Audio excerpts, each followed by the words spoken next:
Olá, estamos aqui para apresentar todos os conteúdos que já apareceram na prova de compreensão textual de linguagens. Apresento ainda as habilidades. Farei a análise aqui, como nós já estamos acostumados, indicando todas as questões que apareceram por ano. Em 2009, em 3 aplicações, houve 39 questões de interpretação ou compreensão textual. 2010, 2 aplicações de 36 questões. 2011, 2 aplicações de 31 questões. 2012, 2 aplicações de 32 questões. 2013, 2 aplicações de 28 questões. Dá para ter uma média aqui de 15 questões de itens relativos à compreensão textual em cada ano. A média é de 15. 2014, sabemos que houve uma terceira prova aí para um grupo de 31 alunos, com 44 questões em 3 aplicações. Os conteúdos e habilidades são esses aqui ao lado. Veja, gêneros textuais cai horrivelmente, 68 questões. Como é muito relevante, vai haver uma lâmina em que eu vou apresentar todos os gêneros que já caíram no Enem. Eu ainda vou apresentar a incidência de cada gênero. Vou falar, digamos, propaganda. Houve 15 questões de propaganda, até decorei aqui. Tá? Piada também é chamado de anedota. Houve 2 questões explicitamente de anedota ou piada. Eu vou, obviamente, trabalhar com os conteúdos. Quando chegarem em gêneros textuais, eu vou parar, eu vou selecionar de 5 a 8 gêneros mais relevantes para falar. Evidentemente, como eu estou dizendo agora nessa apresentação, eu vou indicar todos os gêneros que já apareceram no Enem. Gênero textual, só voltando aqui, é um texto que tem sentido completo. Para ser gênero, o texto tem que ter uma mensagem, uma intencionalidade, estar incluído em um suporte ou um portador. Tá? O texto ainda atende a um objetivo específico, direciona-se a um leitor-alvo. E por último, tá, há uma linguagem verbal ou não verbal. De novo, para ser um gênero textual, o texto tem uma mensagem, uma intencionalidade. Articula-se em linguagem verbal ou não verbal, está incluído em suporte e direciona-se a um leitor-alvo. Se não tiver um desses 5 itens, não é um gênero textual. Tá? Muito bem. Evidentemente, tem que ter mensagem, esses 5 elementos referidos. Há um item chamado de contexto de produção, circulação e recepção de textos. Ele aparece no PCN, nos Padrões Curriculares Nacionais. É uma espécie de lei do que vai aparecer na prova de linguagens ou na prova de língua portuguesa e interpretação. O contexto de produção, circulação e recepção de textos está intimamente ligado ao gênero textual. É aquilo que aparece na construção do texto, por onde o texto anda, circula na sociedade, e ainda os elementos referentes ao receptor, ao leitor-alvo. Aqui, para efeitos didáticos, eu vou considerar questões de contexto de produção, circulação e recepção, aquelas que se referem à intencionalidade textual. E ainda, aquilo que se refere ao leitor-alvo. Isso vai ser o contexto de produção, circulação e recepção de textos. Muito obviamente, há uma ligação, simbiótica, são gêmeas as matérias do gênero textual e do contexto de produção, recepção e circulação de textos. Veja a relevância, 48 questões. Já houve, somando todas as questões de linguagens, retirando-as de língua estrangeira, 475 questões. Houve 475 questões de linguagens. Destas, 116 só de gêneros e contexto de produção. Tá? Muito relevante. Terceiro item que mais aparece aqui, variação linguística e padrões linguísticos. São matérias bem afins e já houve 37 questões. Os padrões para o Enem são formal e informal. Padrão formal e culto, que aparece aí nos textos que seguem totalmente as regras gramaticais. E o padrão informal e coloquial, que tem as mudanças características da fala.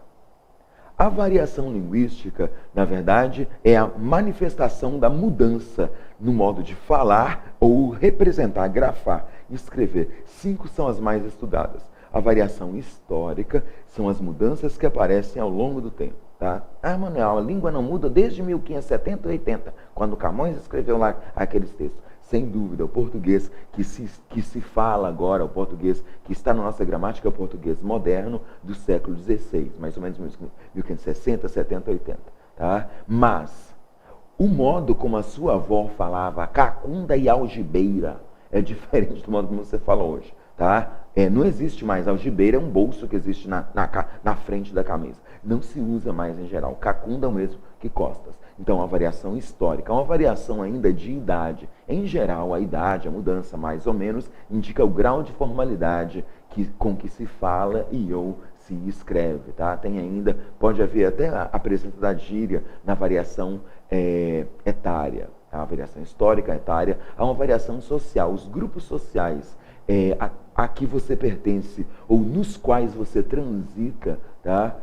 Tem uma relação direta com o modo como você fala. Eu pego as letras de música cantadas pelo Bezerra da Silva. Ele fala, vou apertar, mas não vou acender agora. Se você não conhecer direito o grupo social, você não vai entender o que é apertar. Tá? Muito bem. Então, variação histórica, variação etária e social. Uma variação ainda chamada de... uma variação profissional ligada ao jargão e ainda uma variação regional ligada ao lugar de onde você fica, as zonas dialetais. Então, 5 variações linguísticas e 2 padrões. Isso cai bastante. Quarto assunto são as estratégias argumentativas. Eu chamei de processo de articulação textual. Pode haver esses 2 nomes. Tá?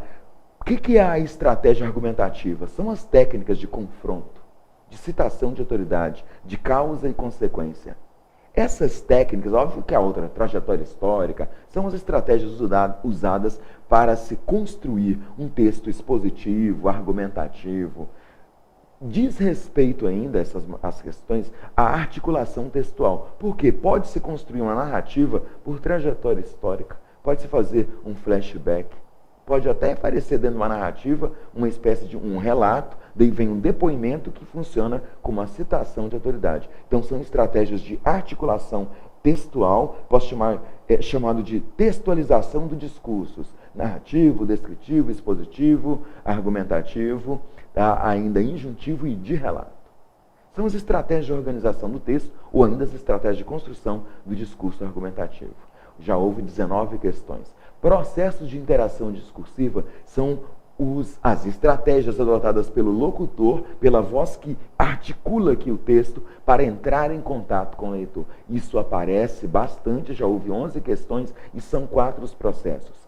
Quando se constrói o texto e se usa, digamos, o imperativo, essa estratégia desse modo verbal é um modo de entrar em contato direto com o leitor. Imperativo é um modo de entrar em contato com o leitor. Tá? O uso de pronomes como sua, seu, tá? E ainda você.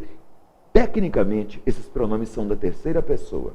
Eles funcionam para identificar o alocutário, o interlocutor, o leitor.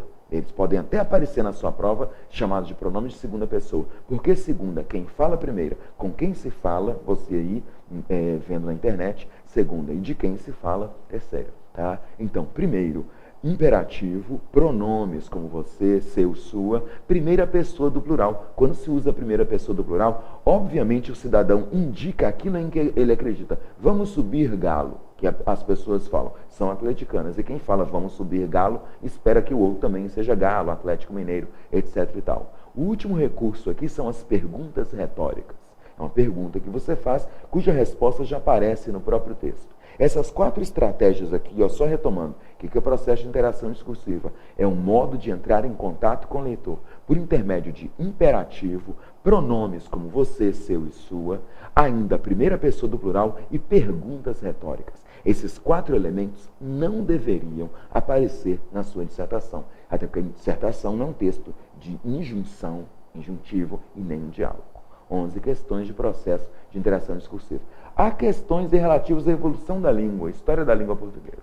Tá? 11 questões, já houve aspectos irônicos, muito relevantes, já apareceram em 6 questões. Tipos textuais não aparecem há muito tempo no Enem. Há uns 2 ou 3 anos que não aparece. Obviamente, exposição, argumentação, narração e descrição, e ainda injunção ou instrução. Uma dica interessante, há tempo que não aparece. É uma matéria muito relevante. Destaco ainda os implícitos. Tá? Já houve 5 questões. Esses foram os conteúdos que apareceram na prova conteúdos de compreensão textual na prova de linguagens. Também são aqui as habilidades. Veremos, então, em ordem crescente, questões sobre esses assuntos. Uma bula de remédio. Informações ao paciente. Nimesulida. Ação esperada do medicamento. Nimesulida possui propriedades anti-inflamatórias, analgésicas e antipiréticas. Cuidados de armazenamento. Nimesulida gotas deve ser conservada em temperatura ambiente, entre 15 e 30 graus, protegido da luz. Gravidez e lactação. Informe a seu médico a ocorrência de gravidez durante o tratamento ou após o seu término. Informe ao médico se está amamentando. O uso de nimesulida não é recomendado para gestantes e mulheres em fase de amamentação. Cuidados de administração. Siga a orientação do seu médico, respeitando sempre os horários, as doses e a duração do tratamento. Caso os sintomas não melhorem em 5 dias, entre em contato com o seu médico. Recomenda-se usar nimesulida depois das refeições. Agite antes de usar. Todo medicamento deve ser mantido fora do alcance das crianças. A questão é de implícitos. O fragmento de bula apresenta informações ao paciente sobre as propriedades do medicamento e sobre o modo adequado de administrá-lo. Pela leitura do texto, o paciente obtém a informação de que o medicamento deve ser mantido dentro da geladeira, preferencialmente. Aqui, no que eu posso chamar de segundo parágrafo, cuidar de armazenamento, fala-se que o medicamento deve ser conservado em temperatura ambiente, entre 15 e 30 graus. Então, não há condição de falar que ele fica na geladeira. Isso é que é informação implícita. Não se fala assim, não põe o medicamento na geladeira. Isso não está escrito de forma explícita.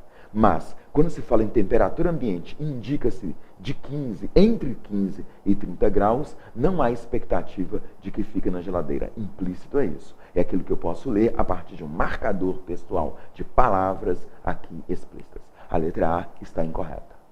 O medicamento deve ser ingerido no intervalo de 6 em 6 horas. Aqui cuidados de administração. Siga a orientação do seu médico, respeitando sempre os horários, as doses e a duração. Não se fala em 6 em 6 horas. Aqui, antes do final, recomenda-se utilizar nimesulida depois das refeições. Não há nenhuma informação, nenhuma parte do texto que me permita afirmar que que se deva usar o medicamento de 6 em 6 horas. Dá para saber que existe um horário. Está escrito ali, no antepenúltimo parágrafo. Cuidados de administração. Siga a orientação do seu médico, respeitando horário, dose e duração. Então, existe uma dose, mas não há um horário específico. Fala ainda, recomenda-se utilizar nimesulida depois das refeições. Não se fala de 6 em 6 horas. A maioria das refeições.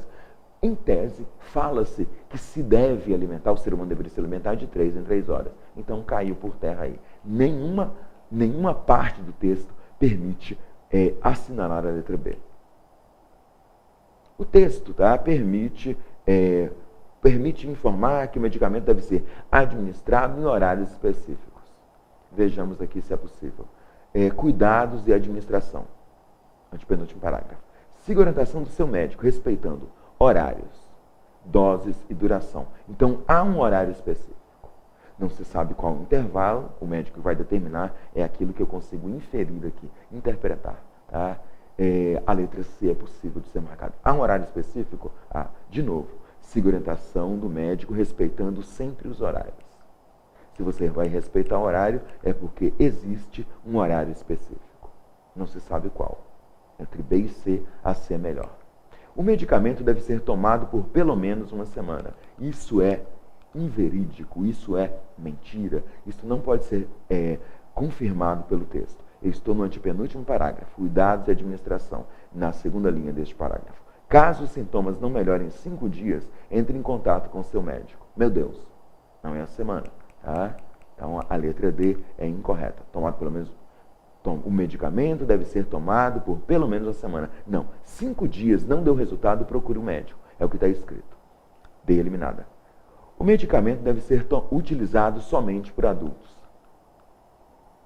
Não há nenhuma informação que permita dizer isso. a ideia ali de gravidez e lactação, informe ao médico a ocorrência da gravidez.